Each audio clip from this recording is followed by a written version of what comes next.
thank you so much for your interest in our customer story video series. I'm very excited to speak with you today and learn more about Calla Renee and their diamond.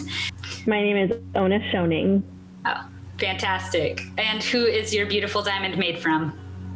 It's made from Calla Renee, our Boston Terrier. I'm a crier, so. Oh, so am I. And how would you best describe Calla Renee?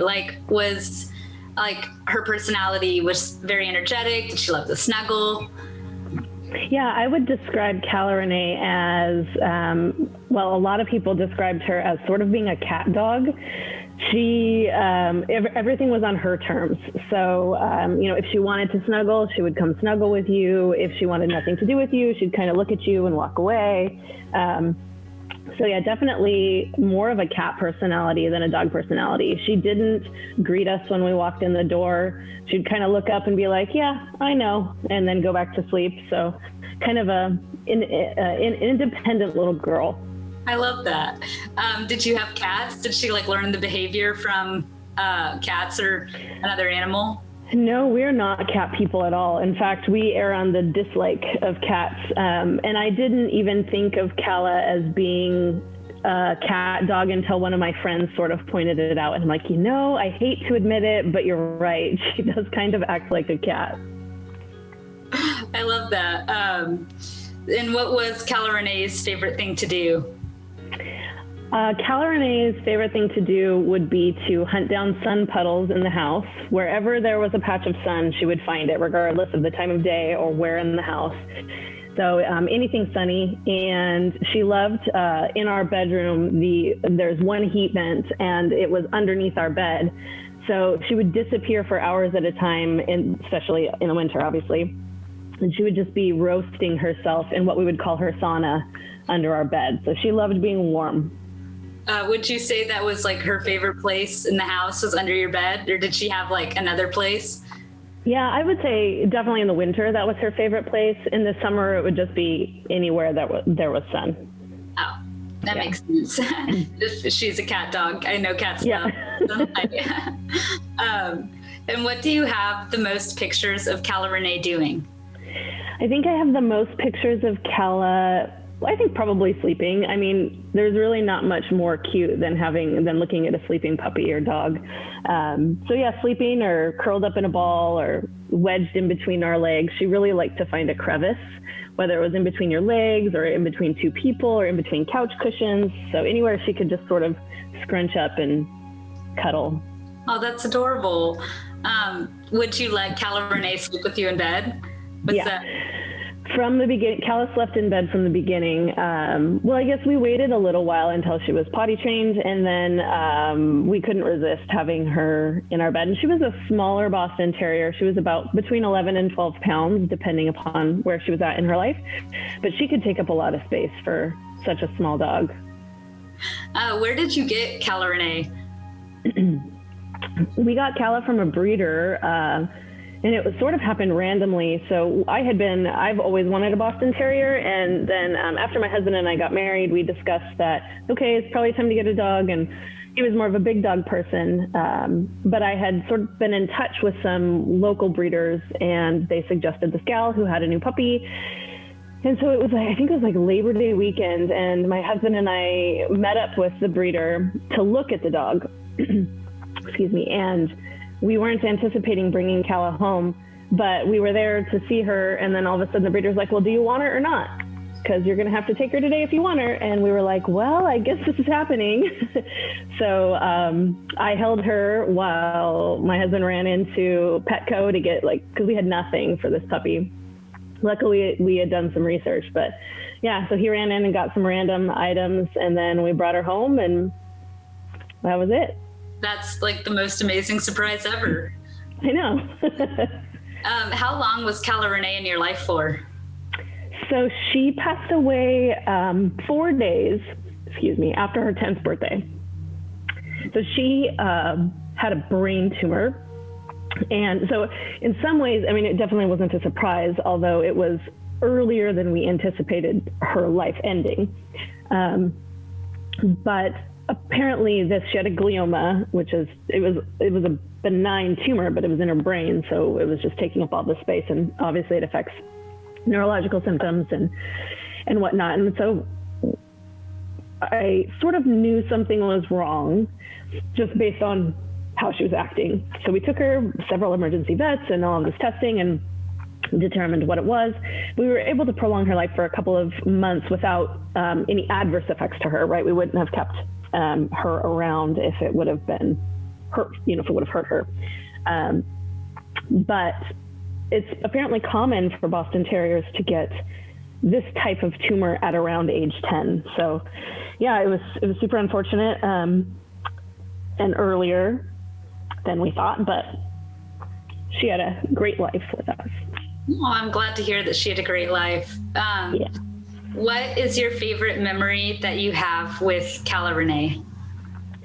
My favorite memory with Cala, I was thinking about this, and I mean, of course there are so many, but I think in general so if we would go on a trip with her, for a while she sat up in front. For much of her life she sat up in front with me on my lap while my husband would drive, and she would get what we would call curious ear, where her right ear would sort of bend halfway over if she was like really interested in looking at what's outside. So she had one ear sticking straight up and one ear that was like half bent over.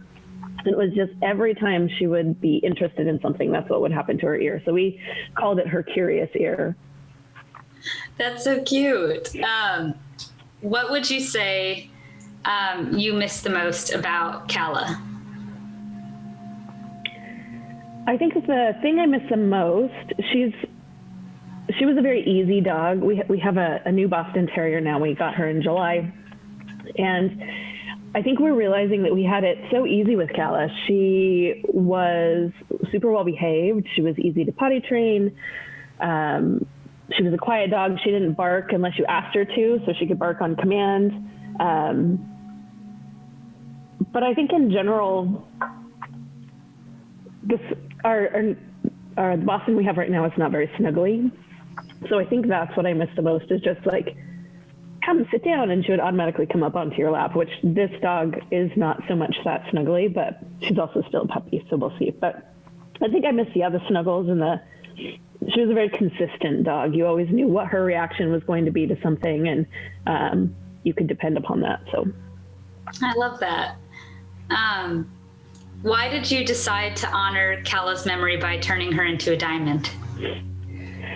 I decided to honor Calla's memory by turning her into a diamond because I had heard about it a couple of years before, and I don't know if it was Eterneva that I heard or if it was a different group, but I thought it was just such a cool idea. I generally have avoidance issues when it comes to death, be it a pet or a human in my life.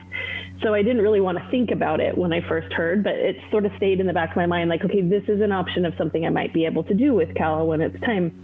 And so when she was diagnosed, and my husband and I obviously started talking about like end of life care for her, I brought that up, and we sort of tossed it back and forth and thought, okay, maybe in the future we could do this. But he actually, for our 10th wedding anniversary, surprised me with not obviously the diamond itself, but that, like, hey, we're going to have this made for you. So. Oh, that's so sweet. Yeah. And is there any significance to the like color or shape of the diamond? Yeah, there is some significance to the color and shape of the diamond. We chose yellow because she was, she brought so much joy to us, but also her love of the sun. So the sun is yellow and shiny and warm, and so that's why we chose yellow. And I believe that round is a round diamond provides the most sparkle. So that's why we chose round, so that it could be as radiant as she was. Oh, that's, such a sweet way to, honor her memory. Have you had the diamond set? Is it in a ring or a necklace or? I have not had the diamond set yet. The pandemic has been interesting, obviously, for everybody. So I didn't have, I think, the general homecoming that Eterneva likes to give people when their loved ones come home, but she was delivered. Of course, we had a big cry. And I'm looking into now jewelers in the Portland area. I want to have her set into a ring. I play with necklaces a lot, so I feel like I would probably break it or lose it, and I would just be devastated if that happened. So, and I would wear a ring, I think, on a daily basis. So I'm going to have her set into a ring, and I want to choose a local independent jeweler so that I can have something created that's really unique, just like she was. So. Oh. So do you happen to have the diamond near you? I don't. I didn't bring it up. Oh, that's totally okay. I was just wondering. And what have been some of the reactions? Like, have you shown like your friends and family the diamonds? And if you have, like, what have been their reactions to it? I have. So I posted it on, the reactions have been good. I posted it on social media, of course. And several people knew that I was doing it. I also did sort of a little bit of a blog. I'm not a blogger, but I did just a blog of a couple of the different stages of having the diamond created, and a little bit of backstory about Cala and, you know, her disease, and then how it progressed and why we chose Eterneva. And so those were posted, and the reaction has been great. It's a beautiful diamond. She's beautiful.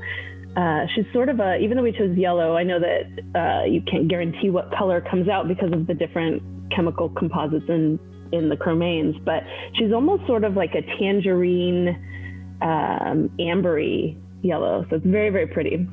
Oh, that sounds cool. I can't wait to have it set in a ring, and I hope to start that process soon. Oh, I'm excited for you.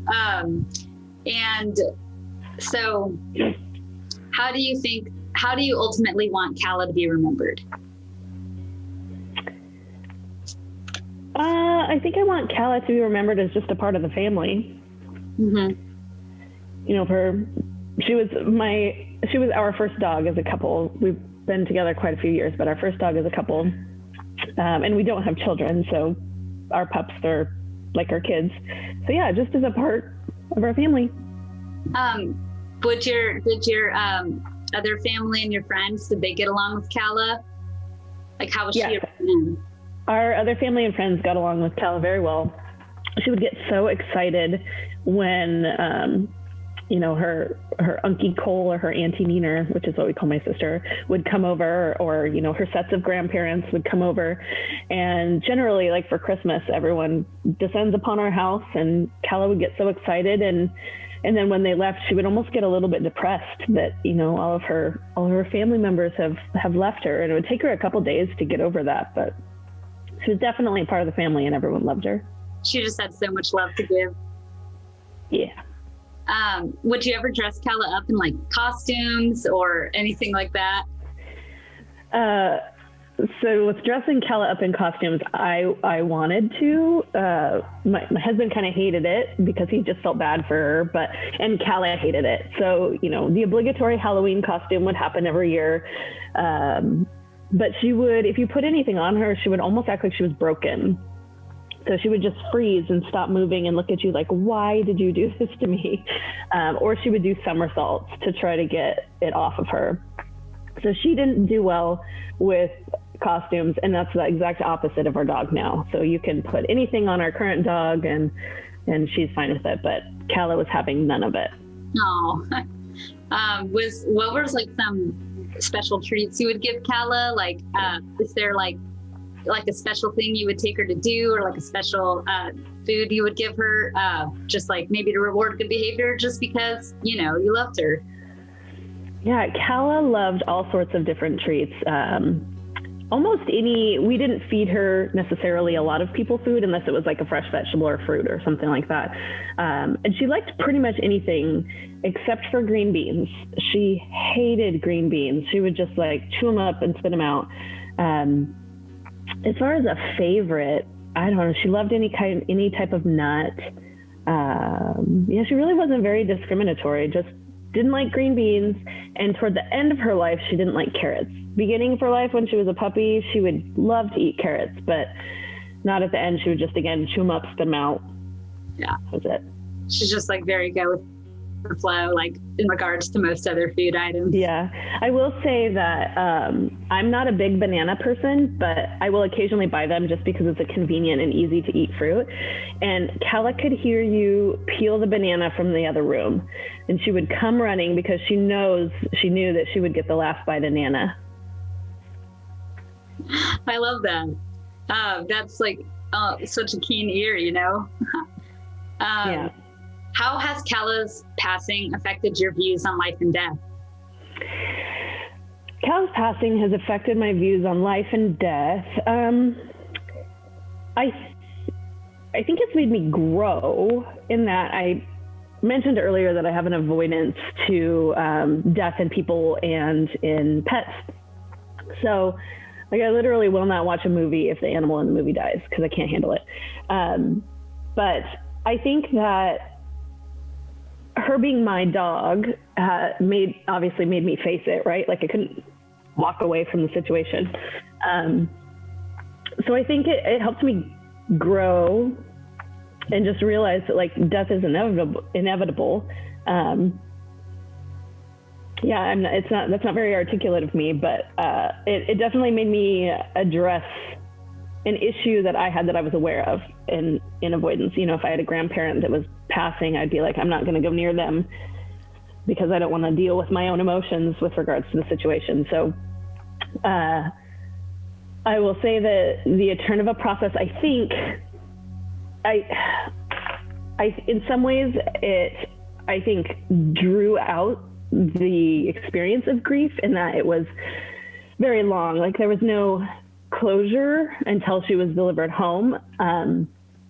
But I don't think, you know, because you give us updates as things go through, like, here is her carbon, and here, you know, now she's under pressure. And I think all of those things are so great. And it is what drew us to Eterneva to begin with, is like this accountability and transparency of every step throughout the way of what was happening with Cala. But at the same time, it brought up that grief every single time.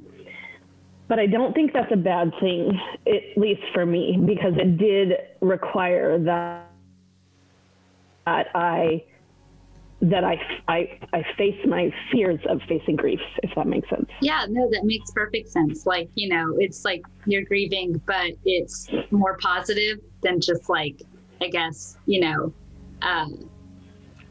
or I guess you're moving on in a way that's, like, more structured. So I totally get that. And what is something that Cala taught you about life? You know, like, this kind of went into the last question I asked, but was there, like, you know, a certain thing that y'all would do together, or like maybe your relationship that you can take with you moving forward? I think something that Cala taught me about life is to just not take anything for granted, that it can be over at any moment. I think that's also something this pandemic is teaching a lot of people. It's just to not take for granted the time you have with your loved ones. Because, as I said, we had anticipated having a couple more years with her. The average lifespan for Boston Terrier is like between 13 and 15 years. And of course, we lost her at 10. So, yep, hug them when you can, and don't take it for granted. What is one thing that you think that if Calla could say to you, what do you think she would say? If Calla could say one thing to me, I think she would say that we did a good job. I had a lot of mom guilt around the last couple of months of her life because I anticipated that I kind of thought that there was something wrong. But then I thought it was the little tiny signs were so sporadic that I was like, no, I don't think she has to go to the vet. No, that was weird, but, you know, we'll see if it happens again. And then it wasn't until they were consistently happening that we were like, okay, we have to go in. I beat myself up a lot about that, but logically, I know what would I've done. The outcome would have been the same in the end. So I think she would say that it was okay. That's beautiful. I think that, you know, the relationship that you and Calla have is very special. From the way you talk about her, you just, like, exhibit so much love for her. And it's, you know, I think that's so beautiful. And I'm sure that, you know, Cala would say like that, that was the exact love that she would exhibit back. Like, I don't know, just like seeing relationships that I have, like my friends have with their dogs. And it's, you know, that compares nothing to like the way that you've spoken about Callie, you know, like that's so special to see. Yeah, she was such a mama's girl. Yeah. I love that. You know, I can totally see that. And what is something that you would want to tell people watching this? Something I would want to tell people watching this, a couple of things. I mentioned earlier, don't take for granted the time you have with your loved ones. But I would also say that it's okay to grieve. So part of my avoidance is that I didn't want to deal with grieving, and that it's embarrassing to cry, right? Here I am crying on this video. But that's a normal human emotion and part of the healing process. So allow yourself to feel that grief and to feel because you grieve because you loved them, right? So allow yourself to feel that, and then you will begin to heal.